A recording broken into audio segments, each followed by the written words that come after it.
Welcome to another session of Ask the Expert on Contingent Workforce Strategies LinkedIn Group.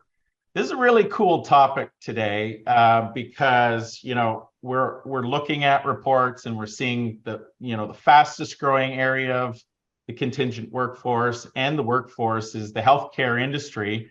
And in fact, this year, healthcare overtook IT as the fastest and the largest single category of spend in the US in the contingent workforce. So, it's not just a trend, it's here. And to talk about that, I've got Jeff Niles from HWL, who's the executive vice president over there, who's got a great background in healthcare and has had a front row seat watching the trends and what's going on in the healthcare industry. And so welcome, Jeff. Thank you for joining and talking about healthcare staffing.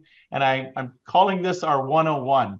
So we're going to get really basic about healthcare and the differences of the traditional contingent workforce staffing models, and then talk about different trends and usage of technology, et cetera. So thanks again for being here and spending some time with us. Thanks, Jeff. It's great to be here. Appreciate you having me on. Awesome. So in the intro, it's always been a little different, healthcare, and a lot of staffing companies have always shied away from getting into the healthcare industry. But I want to talk about the differences because there is some drastic differences from managing and/or staffing your traditional contingent workers in IT or professional or light industrial. And so what are some of the differences in healthcare when you're looking at staffing to MSP programs and the VMS technology that helps manage it? Yeah, there are many differences, and in full disclosure, I haven't been on the commercial side in many years, so a lot of what I see are differences are coming from one perspective. But I think probably the biggest difference is the complexity of things like credentialing, licensure. Every state has different rules around licensure. And then with COVID and the pandemic, you had emergency orders that were emerging where licenses were waived for a certain period of time, but then you had to have your application in. And so you take, a national landscape, you've got, 50 states with varying, rules around licensure, around compliance. And then within healthcare organizations themselves, some of those can vary even between facilities, depending on their location, what state they're in, other factors. So it's very nuanced. And so it takes a high level of ability to understand by discipline, whether it's a registered nurse or a physical therapist or a physician, what is required. Not only from a regulatory compliance from a state perspective, but what does the facility require? Yeah. And then you have to maintain compliance with all of that up front. So one of the other, because of those complexities and the differences, healthcare programs and centralization of programs, systems to centralize and help automate the programs, we're also a little bit, from a, timeline of history, a little bit behind as well, right? But rapidly advancing given the size of the market. I think the pandemic also helped accelerate that as well. What are some of the benefits for those that are now really needing to jump in to looking to centralize a program? How do they build out that business case, and what are some of those key benefits of centralizing the programs within a hospital network? Yeah, well, I think that when you look at the cost of contingent labor in a healthcare organization today, even versus 3 or 4 years ago, the dollar amounts are exponentially higher. That has a lot to do with, again, the pandemic, but also just the sheer, demand outstripping supply. It's basic economics 101. And so you put that all together and you have now a very, very large contingent workforce as a percentage of overall labor cost. And that starts to get the attention of the CFO, supply chain, that are now saying, hey, how are we managing this? How are we pricing? How do we know we have the best suppliers? What indicators do we have that we're doing this the right way? Well, what are some of the trends that you're seeing? Of course, technology is going to be one of them, but let's even dissect that into what technology trends are you seeing and usage of different technologies to solve certain problems, to then other trends outside of just technology as well for clients. Yeah, well, I think that when you look at the workforce in healthcare, the contingent worker is really the very end of the line. So, if you look at the hierarchy of labor in an organization, you have core staff, you have a lot of times you'll have unit-based PRNs or float pools. Then you have, in some cases, a facility-wide float pool. And then organizations that have been able to do this will set up regional float pools. And then you have your external labor, you have your agency workers. And so part of what I see as the trend there are two things. One is bringing those contingent workers internal. So we are working with several healthcare systems that we've helped launch their own agency, their own internal agency. And so following the lead of the commercial space, where you find large organizations that have done a really good job of curating their talent, using their own database to find individuals that might be willing to come back in a contingent capacity, and then having technology that can effectively communicate with those people about those opportunities, having a back-end partner such as what we're doing to manage all of the screening, credentialing, and onboarding, because many of these people have left, they're gone. Their licensure has changed, or their requirements have been updated, or they may be net new. These are new people coming into the agency that need to be screened and credentialed. So what we're seeing is really a move towards bringing those resources in-house, internally owned, in-sourced, whatever you want to call it.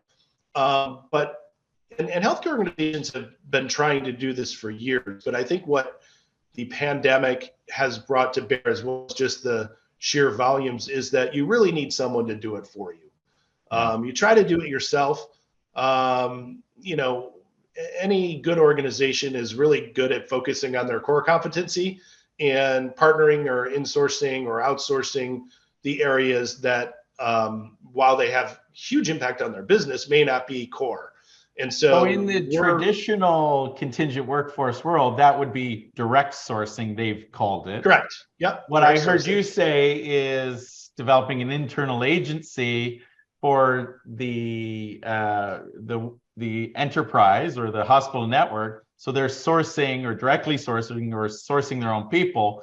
But what you're helping them do is not only build that to find their own people and leverage their own brand, you're also helping in the back end administrative stuff, and then what we would call employer of record in the traditional realm.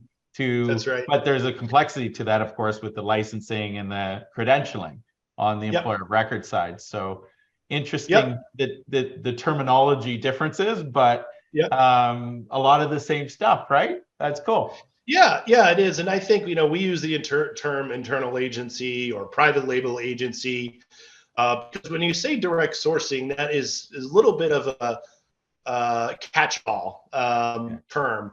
And so we like to be very specific. This is actually what we're going to help you do. We're going to help you take your brand.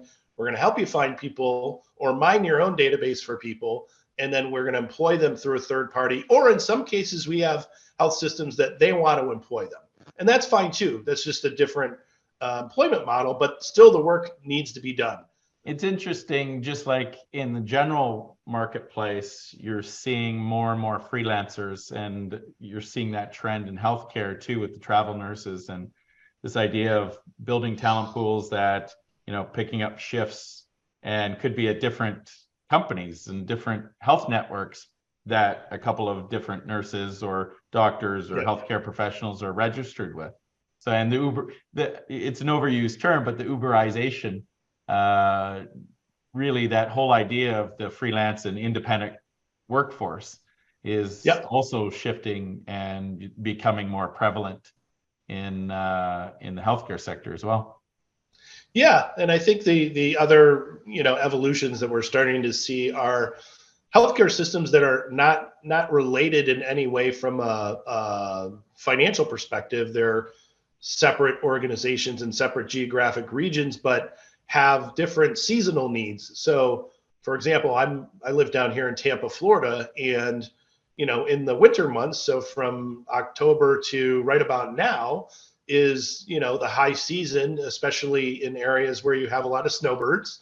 And so in those months, the census and the demand for staff goes up significantly, but then it wanes and it goes off. But then there's other parts of the country up north, and let's say upstate New York or other areas of the country, Maine, Vermont, where their season is just beginning. And so we're talking with healthcare systems about creative ways to share resources seasonally so that you can have the staff you need when you need them, but then when you don't need them, they can go someplace else where they're needed.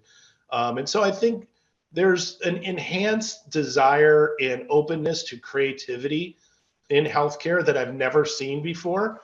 I think that healthcare has long had a reputation of being slow to change, risk averse. And as far as I'm concerned, I like it that my healthcare system is risk averse. If I'm a patient there, that's a-okay with me. But when it comes to changing the way you look at labor and the workforce and how things change from an employment structure, healthcare systems are now getting more creative and willing to take chances and try new things. And that's great, because that's really the only way you innovate, is to pilot something, get a program going that's doing something innovative and different and see if it works, and then iterate from there and either expand it or drop it and move to the next thing. And that's something that I think is much needed. And I'm glad to see that more health systems are kind of behaving in that way. So that leads me to kind of the final magic question. I worked for a very conservative healthcare network that is just starting to feel the pain of the demand supply equation, and they're saying, okay, we really got to focus on this. And I'm tasked as the new program lead of the Contingent program, or managing the new workforce, let's call it. And where do I even start, right? Yeah, I think there's a couple different routes. I mean, there definitely are there are consultants that are out there that do this kind of work. They go in and really help organizations along that journey, not just the beginning stage of preparing, but also guiding them through the selection process. So I think that having someone at your side that you trust and know, and a lot of these are former healthcare executives that have gotten to the point in their career where they want to be the expert, the subject matter expert, and have been through this before. So that's always one route to go. But if you can't do that, I would say it really begins with understanding the landscape of your current organization. Yeah. And that may seem very elementary, but it really when it comes to contingent workforce, it's oftentimes a Herculean effort to try to figure that out, especially in a large organization, because of how decentralized it is. So, yeah, no, it's a fascinating world. It's a growing world, and it's a demographic driven world, and it's going to continue to be that way, where the demand outstrips the supply, and creativity is important and efficiencies are important. So yes, Jeff, thank you for taking the time out of your day to give us the 101 on healthcare staffing and managing the contingent workforce within a healthcare network. So I really appreciate you providing us insight on what's going on, and the trends and ways to solve some of the key issues within that market. Thanks, Jeff. I appreciate it. Look forward to doing it again sometime. Talk soon. Okay, thank you.